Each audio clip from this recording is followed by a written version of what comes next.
All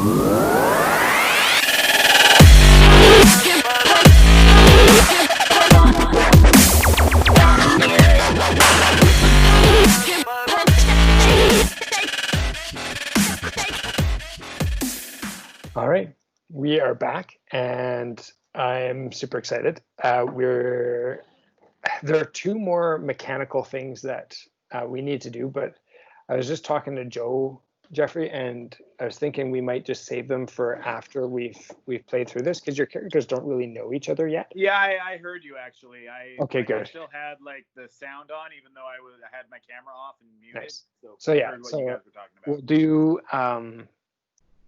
relationships, your relationship to each other. You'll pick one sentence, and I'll give you the options that your character sheets kind of have to choose from. We can do those, or we can just make up our own, and then we'll choose to do influence. Your influence, I think we'll keep it true to the character sheet, but then like the number of people who hold influence over you, but you'll choose either the other character, or you'll choose non-player characters from your character's backstory. So for example, Jeffrey or Dante, your wife, or Vixen, your brother, would be good candidates. Let me just give you the relationship possibilities. For Vixen, the ones that come from the beacon they're all about like, it's like fanboy stuff, right? It's just like, oh, I'm hanging out with superheroes. So a blank is awesome, and you take every chance you get to hang out with them. And so think about this. Is this going to be the monstrosity that you're going to say this about?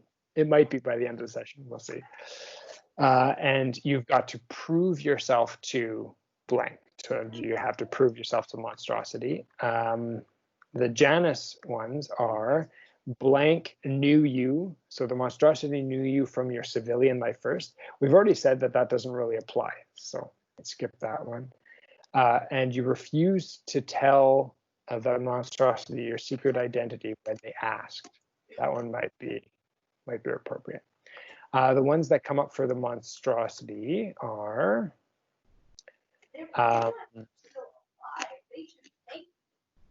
Vixen comforted you when you were at your lowest, or Vixen knew you before you changed. And we already said that one doesn't really apply. Now, if we find that none of these apply, we can kind of just come up with a relationship statement for each other after we've played a bit today. Does that sound good? Okay.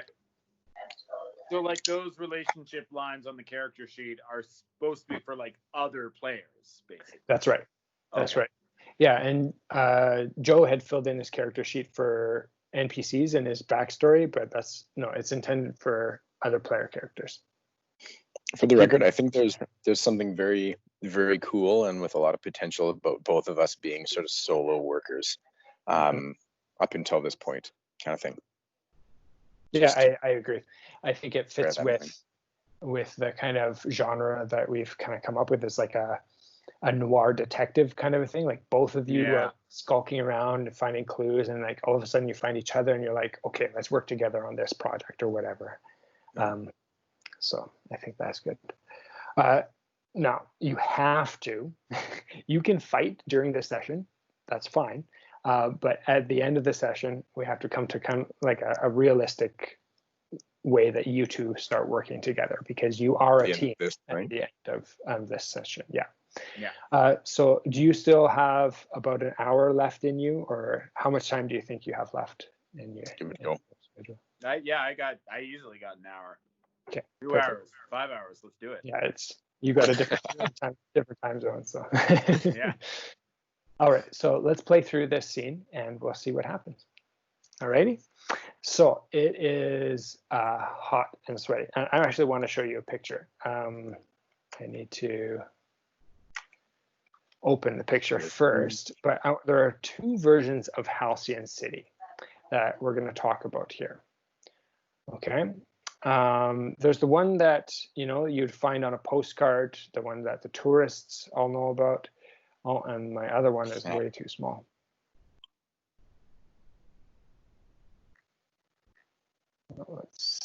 For the record, Andrew, is a lot of this stuff built in, or is this you? We are at the point where it's just me.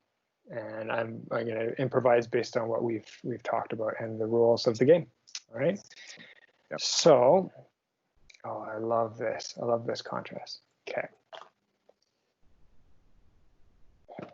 So I'm going to share my screen with you. I'm going to show you Halcyon City. You'll see yourselves just for a second.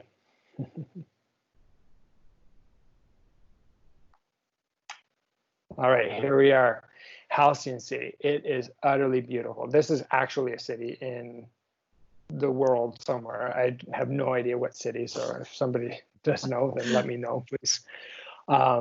But, you know, it's bright, it's shining, and it's big, right? There are millions of people there. And it is a center of industry, and a lot of the most famous super-powered people have kind of made their name there. So you are part of a long line of heroic individuals.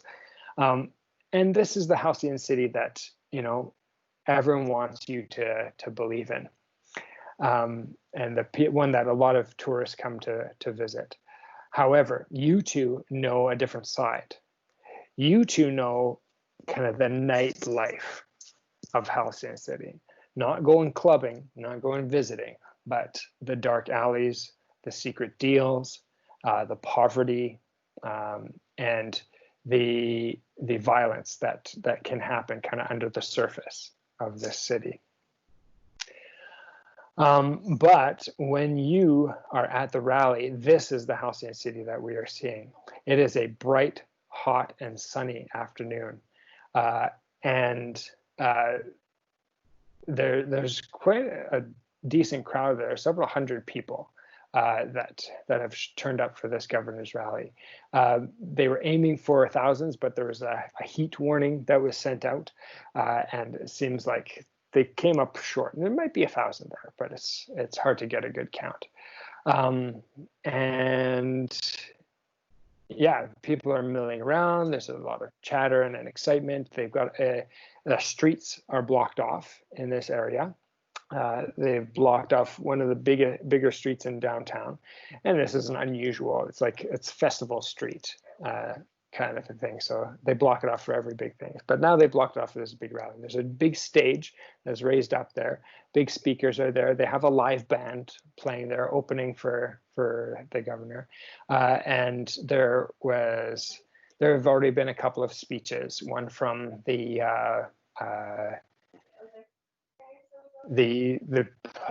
party leader. I don't think the police chief was there, but it was very, very partisan, right? So they had the leader of the party itself, who, like the president of the party, who isn't an elected official, but kind of runs things behind the scenes, kind of a thing. So he's given a speech, or she's given a speech rather, and they have this live band, and then they have and they've got like food trucks all lined up. And a lot of people are some people aren't even interested in what the governor has to say, but they're making a day of it because it's kind of like a festive, right? It's one of those situations. Feed them and they will come. So, yeah, why don't you each describe where you are at the moment that you're kind of waiting for the governor to turn up? I am on a rooftop.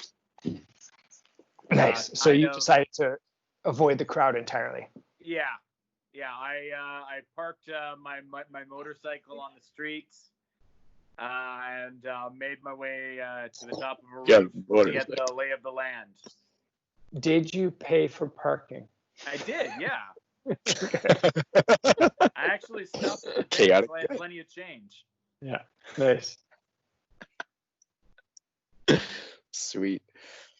I am picking up a hot dog from one of the local food trucks that pulled up for the event, and schmoozing some previous and prospective clients. Nice. So you're doing the food truck thing as you do when you are relaxing and having a good time with your prospective clients. Okay, love it. Who are the people that you're talking to? Oh, damn it. I was hoping you weren't going to ask. Improvisational world. Do you want me to come up with a couple of names? Because I have a bunch here. The names don't matter as much as the relationships to me. But the titles are kind of the important bits. And so I think Halcyon City, the reason they're hosting this is because it's one of the big sort of metropolitan hubs of this state that the governor is kind of speaking for. So we're hosting rally for him. So I'm kind of schmoozing with some, let's say, maybe city councilors, and maybe some other sort of state representatives. I don't know what kind of political system operates at the state level. Is it like in Canada, we have MLAs at the provincial level, right? Just whatever the equivalent would be at the state level. I think it would be the governor. Yeah. Yeah. Are you schmoozing with the governor? No, I don't think he has arrived yet. Maybe like one of the governor's guys, just like one of his reps, his inner circle. Sure. Yeah. Yeah, like he sends some like his assistants kind of ahead of time, and so some of like the city council kind of put the event together. Like so a press secretary kind of a thing. Yeah. Person, the face for his organization. Yeah, so I get introduced to the press secretary through hanging out with the city councilors. Okay. I want me to throw a couple of names at them? Sure. Okay. The city councilor is Hilda Daniels. And I mean, is she a big supporter of the thing, or is she kind of like towing the party line? I think she's a pretty avid supporter. Yeah. She's not a bend over backwards supporter, but she's definitely happy to see some. Yes, she likes the general direction that he's going. Yeah. Yeah. And of course, the press secretary, as you know, is Alec Freeman. And perfect. I mean, Alec has his fingers in a lot of pies. You have been interacting with him because he covers the governor. Basically, he's the liaison between the governor and Halcyon City, and because Halcyon is such a big hub for the state, he ends up answering a lot of questions and providing a lot of points being the point of contact for the governor in the city. I think I've met him several times. Yeah. And so when he sees you, he says, "Oh, it's good to see you. What is your name?" Yeah, exactly. That kind of thing. Name. What's your character's real name? I forget. Renee. Yeah. Renee. Oh, Renee. How are you doing? It's so good to see you. Is he a hugger? He's totally going in for whether you want it or not. What do you do? I'll take it. Unwillingly.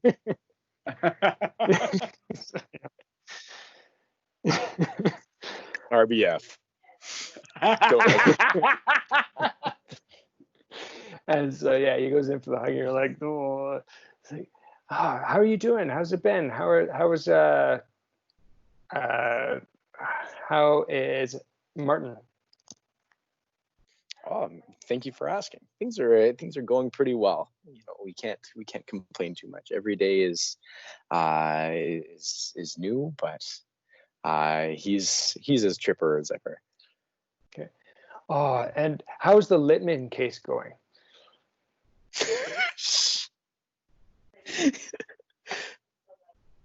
Well, this is the same kind of thing as I've been dealing with, for the past 15 years. I've been doing this kind of work, so it's not something I'm particularly concerned about. I'm pretty confident that we'll be able to close the case within 2 weeks' time. He's got a glazed press, like a reporter's face on right now as he's listening to the details, because he knows that you are just kind of spouting the regular rhetoric that you would to a press secretary. Are you planning on what? What'd you say, Jeff? Are you planning on settling or litigating? I don't know. Stop. We're litigating. We never settle. Just kidding. That's not true. No, yeah. We settle all the time. We do nothing but settle. She's You do toe a pretty hard line, says Alec. Come on, I'll buy you a hot dog. And he starts going on about the governor and how pleased the governor is to see such support from the community, and knowing that that you are such an avid supporter of the governor is going to be very, very important for the governor to hear. And he's just like kind of going on about all this kind of stuff, and then he starts making small talk about, oh, it's a great day, look at all these people, look how everyone's happy, everyone's having a good time. He kind of, and do you buy your own hot dog? Or he's being really, really white. Oh yeah, for sure. Like irritatingly white. Yeah. Sorry, do I buy my own hot dog? Yeah. I actually buy both of our hot dogs. Oh, so you kind of jump the queue and you get them. Nice. And he doesn't say anything. He doesn't say anything about that in particular. He just kind of like continues on his thing. And then somebody from what is the local TV company? HCTV kind of grabs up, and they have their little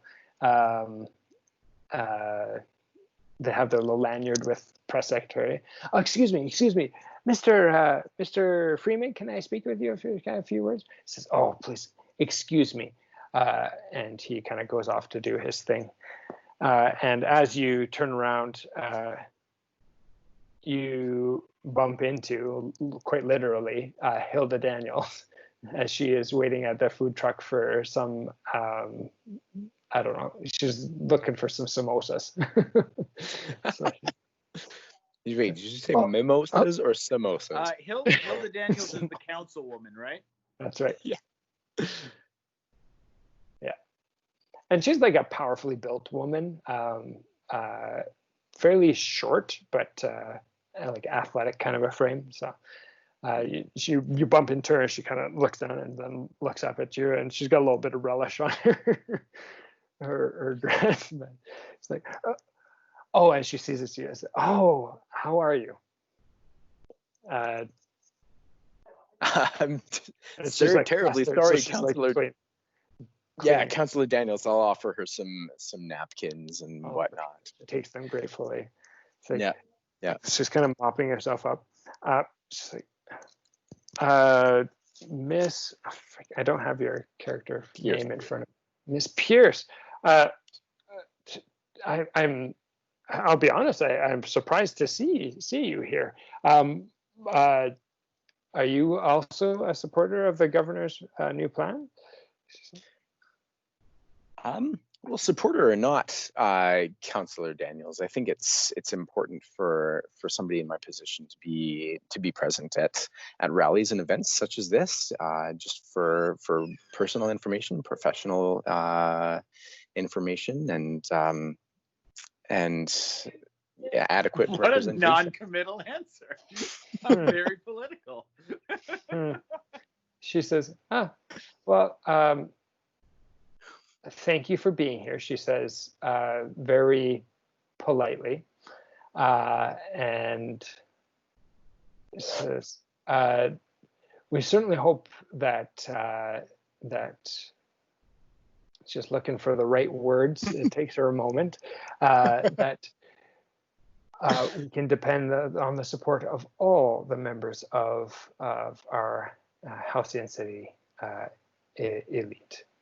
Would you please excuse me, she says, and she kind of she was going to buy samosas, but now she's going to get something else. Yeah, there's Snubbed something going on calculator. there. Dang. But she didn't say it outright, but you almost feel like she slapped you in the face because your dad was such a D-bag. Oh yeah. Ooh. Like seeing you here smacks of corruption. Mm. Ooh, interesting. All right. She is definitely not as well informed about your legal portfolio as Alec Freeman was, but she has an opinion, anyways. And I think off the record, Renee tends to deal in higher level kind of politics than city, than municipal. Yeah. Is she willing to take clients that are shady? How do you mean shady? Like, would she defend? So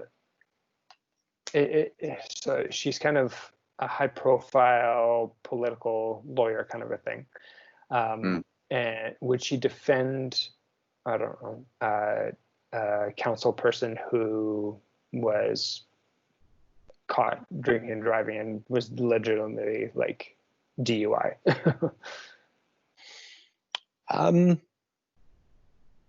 I think it depends on how honest they were about it.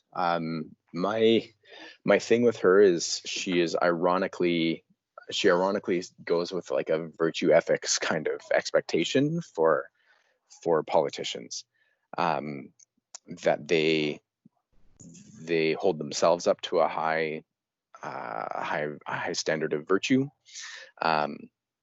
and yeah. So if she knew about it, and if they were honest about it, case, yeah. Would her defense be like not guilty or plea bargaining?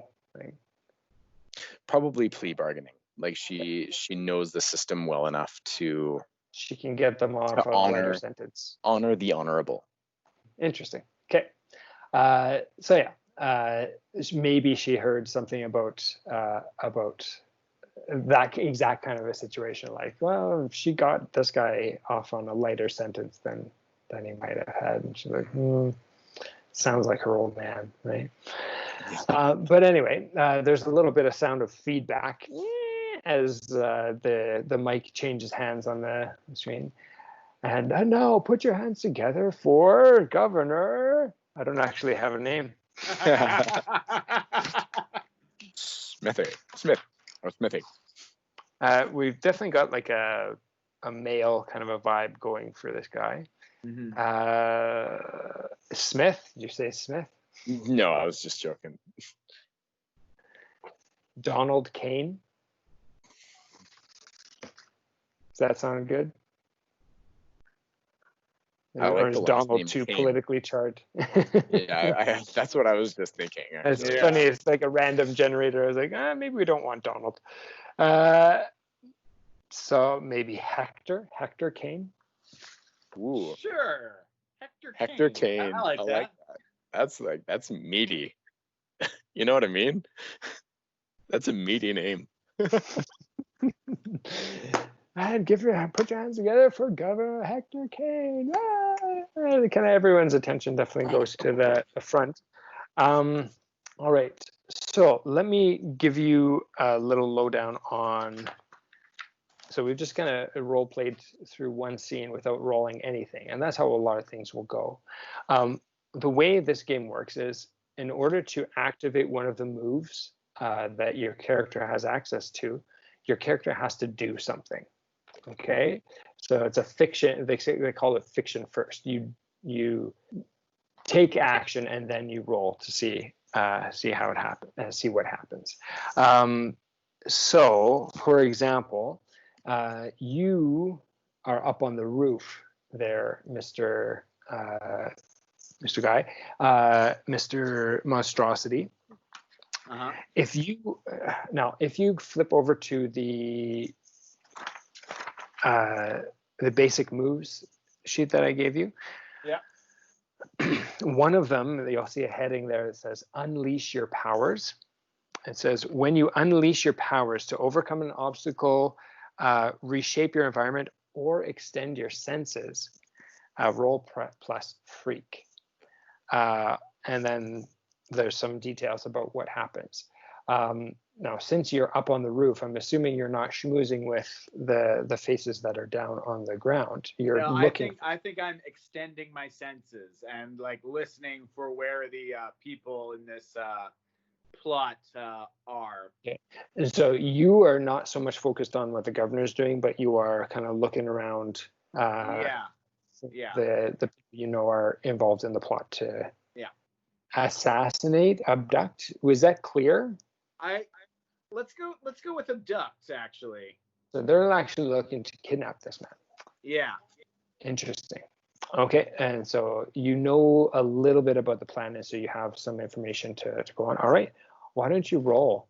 It'll be our first roll of the thing, and you get to add +3 to whatever the roll is, because you are freaky. Yeah, you got that right. Super freak. Can I call you that? Can that be your nickname? Guys, check it. No, no, freaking way. Box roll scars. of the game. You are astute. Double box scars right off the bat. Are you still there, Jeff? Okay. So on a 10 plus, so on a hit, you do it. You successfully do this. On a 7 to 9, blah, blah, blah, blah, blah. That's it. Okay. So you are kind of scanning around. What did you describe? You have the initiative here. So why don't you describe what you're looking around, how you're observing? Okay. I'm closing my eyes and listening to it's tough because there's a lot of sounds going on right now, but I'm looking for a couple of voices that I might recognize. And okay. Yeah. And was there any in the plan that you are aware of? Is there any like specialized equipment or any other unusual noises that might come up?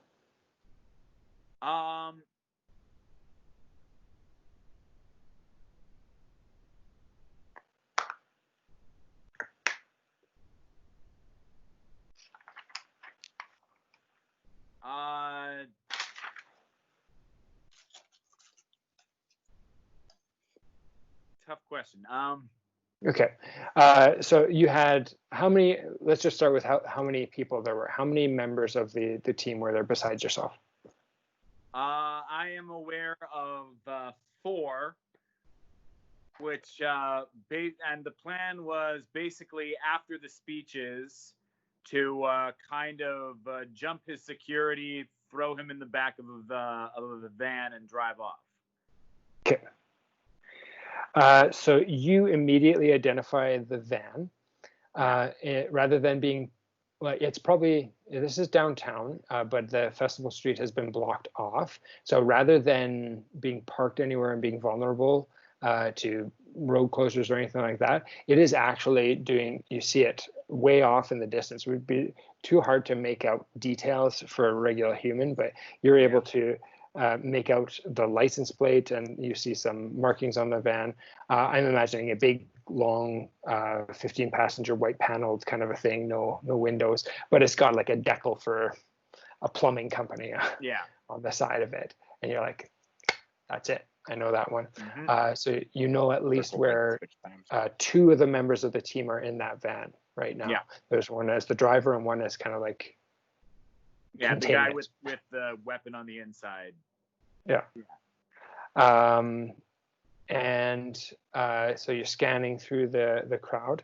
You knew that there was one fellow who, your impression of him when you first met him, you hadn't met him prior to this, was that he was a little bit jumpy, and he had this like habit of like, he had a knife that's like a big Bowie knife kind of a thing that was like up strapped to his vest, and like he had this nervous habit of like fondling the knife and like that kind of thing, like kind of twitchy in that way. And that's what you recognize first. You don't recognize him, but you recognize like there's this guy, he's got a big puffy coat on, which is weird because it's a hot day. And he keeps like, he's got his hand up here around his chest, and he's kind of like holding on to something. And he's disguised, but that's what you recognize from his mannerisms, that's him. And I think the fourth one is like a containment backup plan kind of a thing. Maybe tranquilizer, like a sniper with tranquilizer darts kind of a thing. Like, so this guy's on the ground, he's there, he's going to kind of interfere with security until when the van is in position, and that sniper is there just in case that things go wrong. Because you got such a good roll, I'm going to say that you know exactly where the sniper is, and you can declare your position relative to the sniper. Where are you? Are you in the same building? Are you across the way? He is on a adjacent rooftop, which is kind of below where I am. Yeah.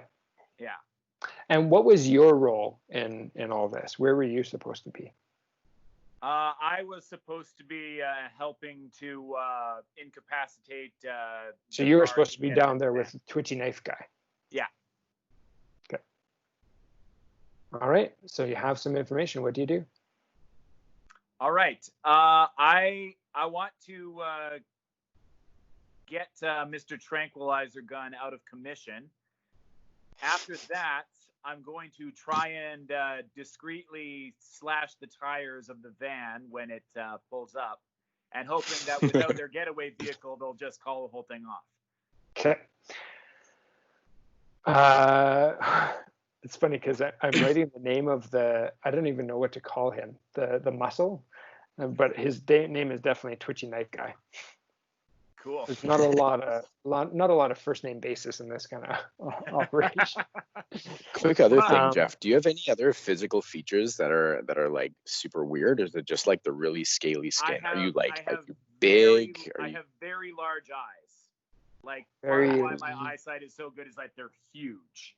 Okay. Same with my ears. They're like long and pointed, and my skin is purple and scaly. Okay. Is this like orcish, or is it like hold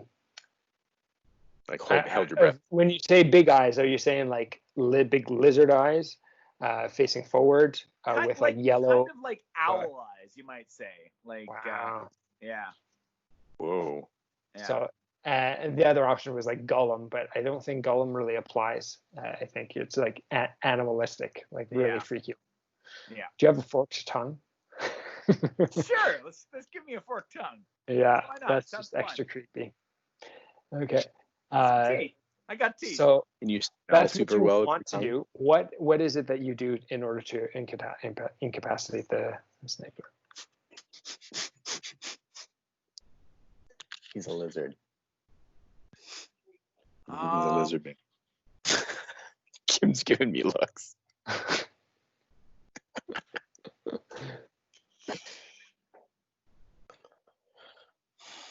So you're on the top of this adjacent roof. You said that the sniper was on the lower roof than you were? Yes. Okay. I'm thinking I might try to just like jump right on top of them and tackle them. Okay. So you're just going straight for the... Just right to business. Okay. So your move... Oh, I need to put this on a different screen real quick. Your move says you've got the unstoppable move, right? Yes. Are you trying to smash your way through scenery to get to something, or are you trying to unleash your powers to overcome an obstacle? I think jumping from one roof to another. Directly engage a threat. I'm thinking that's unleashing the powers right there. You're unleashing the powers to kind of obstacles. I'm doing a big leap from rooftop to rooftop, but okay. Yeah. All right. Roll to unleash your powers. You're rolling plus your freak. Rolling plus Get freak. your freak on. Get your freak on. Super freaky. Okay, we got 5 and 1. Okay, plus, freak of 3. which is a total of? Which is a total of 9. Okay. So now in this game, the breakdown happens like this. Anything 6 or below is a failure. You probably want to hear this, Joe. 6 or below is a failure, which means I get to make a hard move, which means something bad is going to happen to you. Okay. 7 to 9, there's like, usually you'll have to make some kind of a tough choice, and that's like me making a soft move. It's like, okay, this is the awkward situation that you find yourself in. And so this is where Jeffrey falls right now. 10 and above, you get what you want, usually no questions asked, kind of a thing. One of the mechanics, and I don't think we'll play with it right now because you're not a team yet, but once you become a team, is you will be able to help each other out using a resource called the teams pool. And whenever you kind of jump into a fight against somebody, you get a couple of points that you get to add to that. But right now you're not a team, so you're out on your own. That means your 9 is just 9. That means you either mark it to condition, or I will tell you how the effect is unstable or temporary.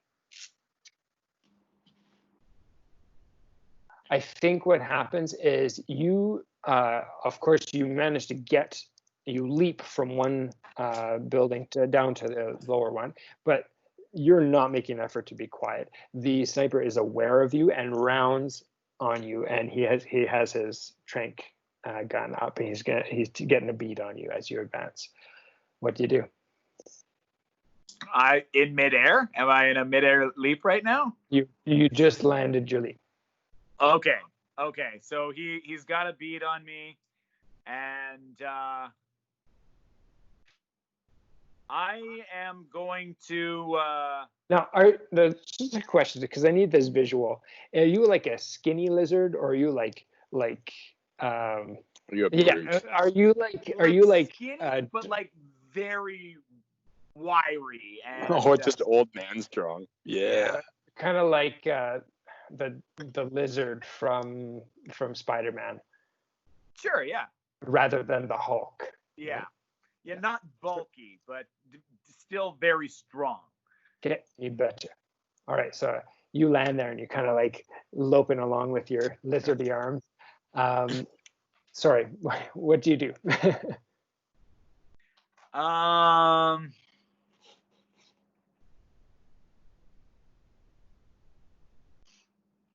I am going to try to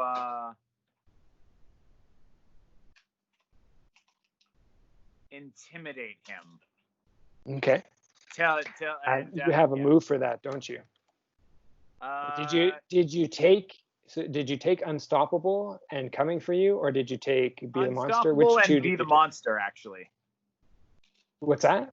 And Be the Monster. You got Unstoppable and Be the Monster. All right. It sounds like you're being the monster. You're trying to. Yeah, this is me being the monster. All right. Roll plus freak. Roll plus freak. Here we go. Big freaky, big freaky, big freaky.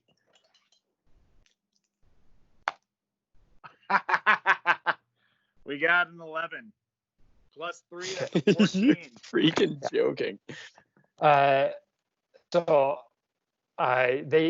He is totally thrown off. Like, he's got a beat on you, but he drops his gun, and you can see the muzzle is pointed down from you, and he's like, and it takes him a couple of seconds to regain his composure, and he's lifting his gun.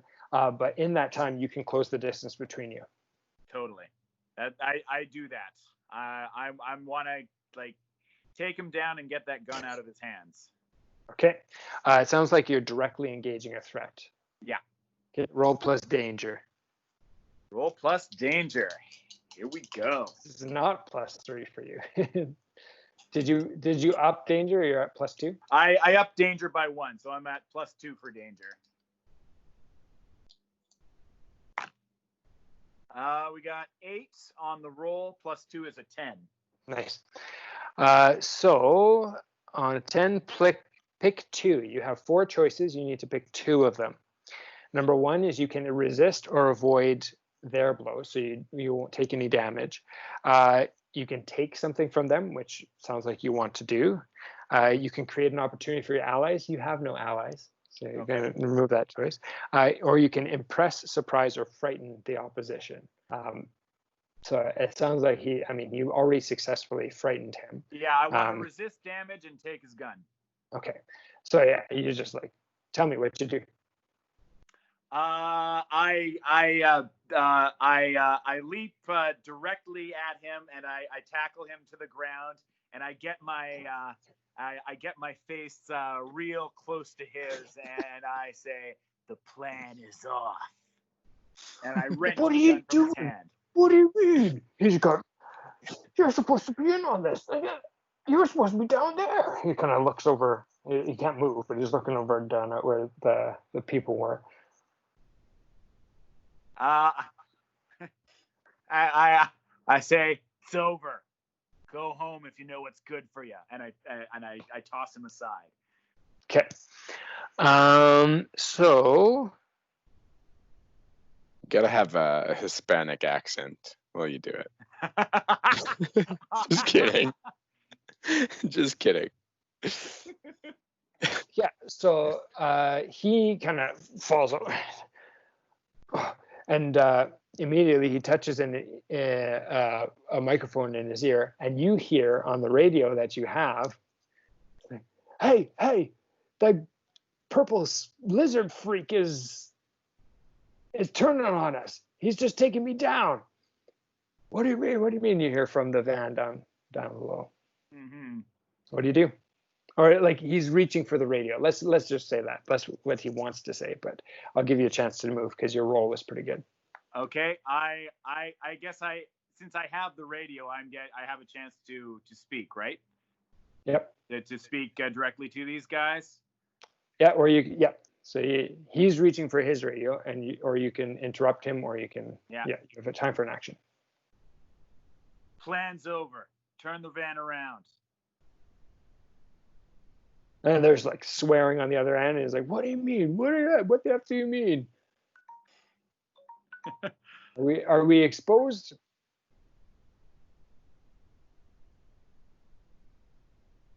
Yeah, cops are wise to us. All right. So now it sounds like you're lying to him. Is that right? Yeah. I guess I'm running a bluff, kind of. Okay.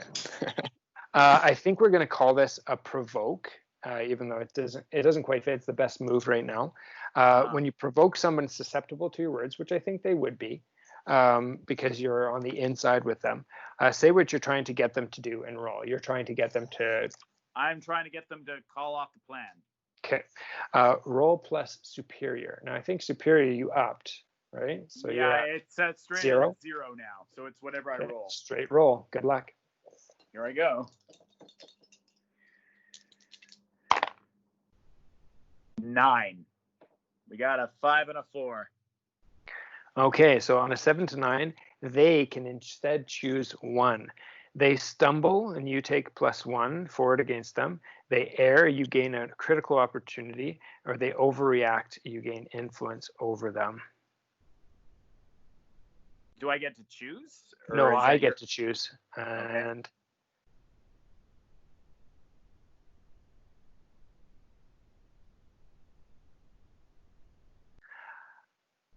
I think they don't buy it because the other guy gets on the radio right away and says, "This guy just attacked me. Like, I don't know what's going on." And so there's a little bit of confusion there, but you can capitalize on it and you can get a +1 on whatever you decide to do next. So yeah, the other guy is saying like, "This guy just stopped me. Like, there's nothing. I don't see any cops down there. There's nothing. Like, there's nobody up here. I don't know what he's talking about."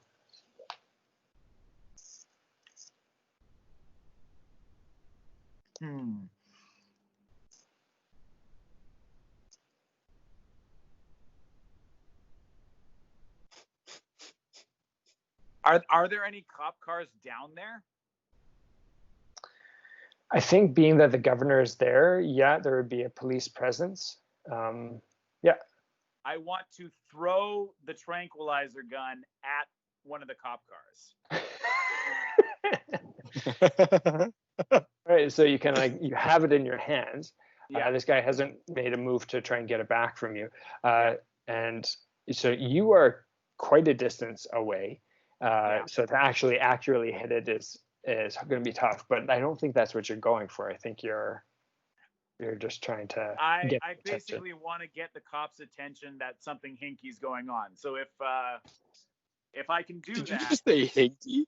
Yeah, I said hinky.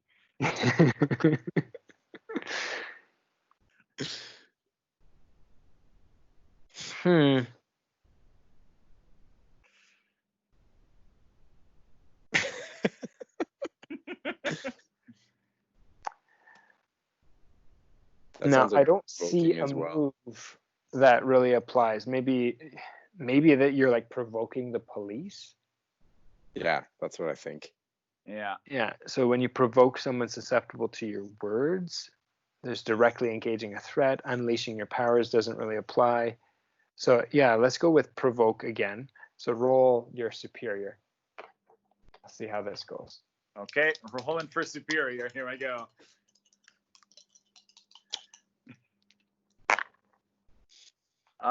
That's 9 on the dice with a bonus of 0, so 9. Okay, so you start walking over to the edge of the building, and the other guy is like, "Hey, what are you doing?" And he, right before you get to the edge, you hear the crunch of the gravel as his feet are running up to you, and he is going to try and get a hand on the. He's just going to try and stop. He's going to try and get a hand on his gun and try and get it back. Okay. Yeah. What do you do? I think, and like he's there once you're at the edge of the building. So what do you do? I want to punch him right in the nose. Okay, sounds like you're directly engaging a threat. Roll That's plus danger. exactly what it is, my brother.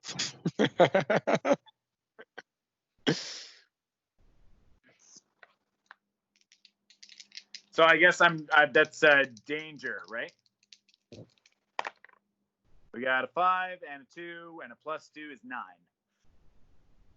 All right, so you can choose one of those 3 things. Resist blows, take something from them, create an opportunity for your allies, or impress, surprise, or frighten. You know, you can choose one this time. I'm going to frighten him. I'm going to frighten him. He's not going to mess with me. Okay. So you turn around to kind of like boogeyman him, and he just like plows right into your midsection. You weren't expecting a full-on tackle, and so you weren't braced for it. And he actually knocks you back, and you kind of hit your back up against the cement ledge that goes around the top of the building. Yeah. Crack, and it hurts real bad. Mark a condition. Dope. Okay. Can I give myself angry? Absolutely. All right. Now, if you are angry, you get -2 to comfort or support anyone, or to pierce the mask. So to really, I can't make this guy feel better. Well, that's true, but also piercing the mask is like understanding other people. Like if you're trying to read a person, that's not going to work well for you. So you'll have -2 to do that going forward until you are able to clear the angry condition. Now, to clear angry, let's talk about that. Clearing conditions, you can do it by acting in the fiction, or there are some moves that allow you to clear conditions. To clear anger,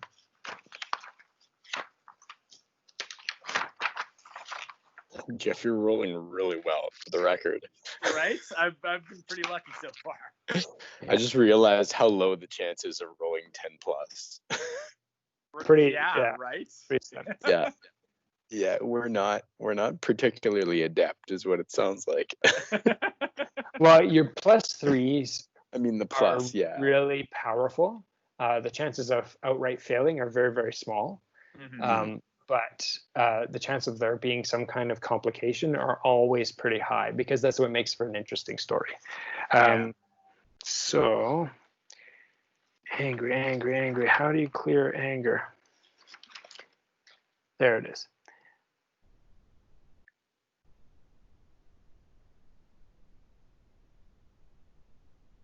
To clear angry, hurt someone. Or break something important. Hurt someone or break something important. Can I break his nose?